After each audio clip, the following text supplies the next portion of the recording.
તો ફ્રેન્ડ્સ, આજે અમે જઈ રહ્યા છીએ ગિરનાર રોપવે. નીચેથી અંબાજી સુધી અમે રોપવેમાં જઈશું અને અંબાજીથી દત્તાત્રેય સુધી અમે ચડીને જઈશું. એટલે રોપવેની અને ચડવાની બંનેની મજા લઈ શકાય.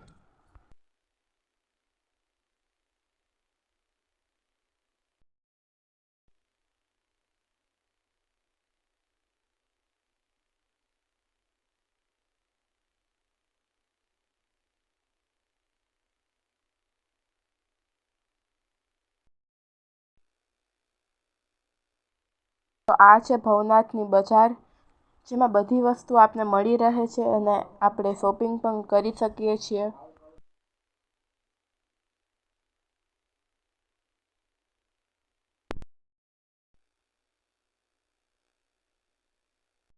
હવે અમે રોપવેના ગેટે પહોંચી ગયા છીએ અને અંદર ટિકિટ લઈ ચેકિંગ કરાવી અને પછી આપણે અંદર જઈશું. તો આ ગિરનાર ઉપર રોપવેનું નાનું મોડલ છે, જે આપણે ટિકિટ લઈ અને અંદર જઈએ ત્યાં વચ્ચે આવે છે. હાલો.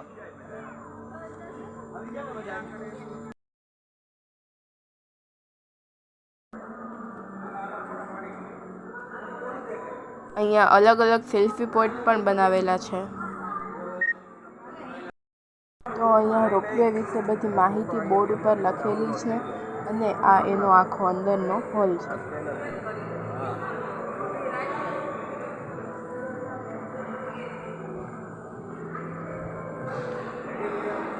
તો આપણી રોપવેની ટ્રોલી આવી ગઈ છે. એક ટ્રોલીમાં 6 થી 8 વ્યક્તિને બેસવાનું હોય છે.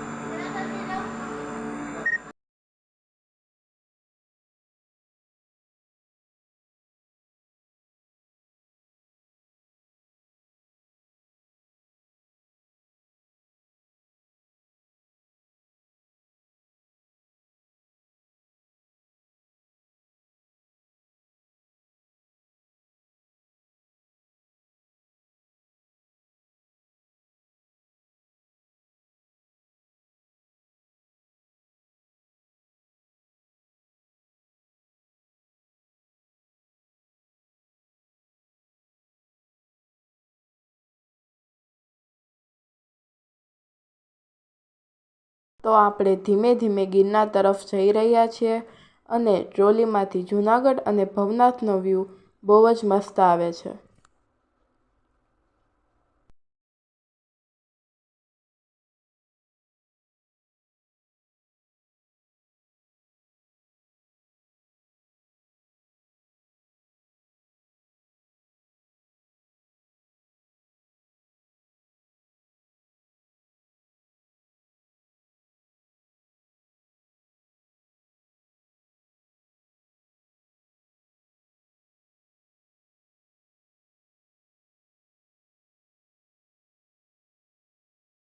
તો આ છે પગપાળા જવાનો રસ્તો.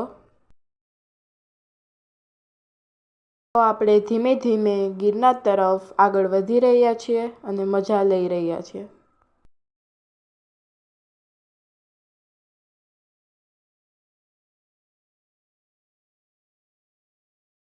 અહીંથી આજુબાજુના પહાડનો અને જંગલનો વ્યૂ પણ બહુ જ મસ્ત આવે છે.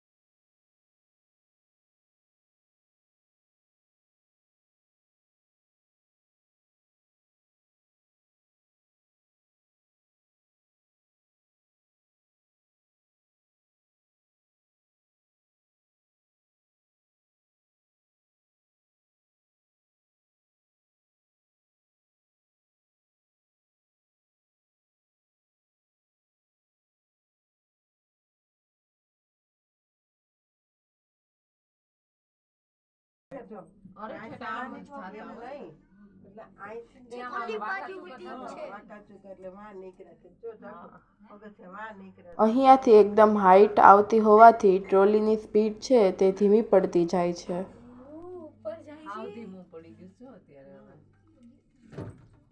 પાણીનો વજન જો ઓલા વાયર કેટલા નીચે આવી ગયા છે.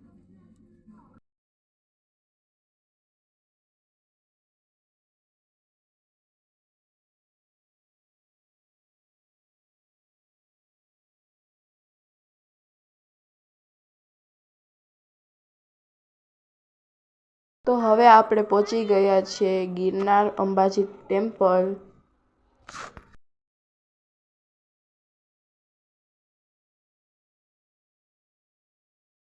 મંદિરની અંદરથી વિડીયો લેવાની મનાઈ છે, એટલે મેં બહારથી વિડીયો લીધો છે અને એક ફોટો પણ લીધો છે મંદિરની અંદરનો.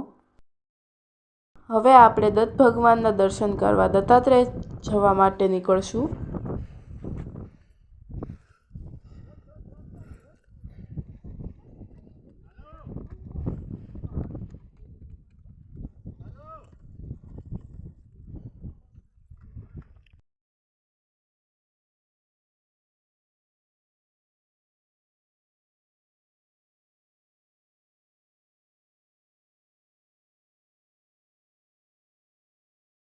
અંબાજીથી દત્તાત્રેય સુધીના રૂટમાં પણ ઘણા સારા વ્યૂ આવે છે અને ફોટા પાડવા માટેના પોઈન્ટ આવે છે. આપણે આવી ગયા છે કમંડલ કુંડના ગેટ ઉપર. ત્યાં પણ દત્ત ભગવાનનું મંદિર છે. હવે આપણે દર્શન કરીને પાછા અંબાજીએ જઈ રહ્યા છીએ.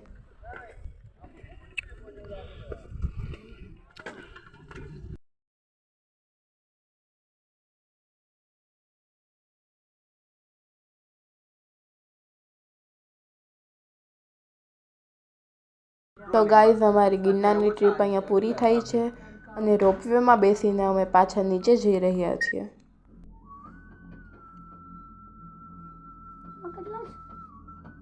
અમને આ ટ્રીપમાં મજા આવી છે. તમે પણ તમારી ફેમિલી સાથે અહીં આવી શકો છો, રોપવેની મજા લઈ શકો છો અને ચડવાની ઈચ્છા હોય તો અંબાજીથી દત્તાત્રેય સુધી ચડી શકાય છે.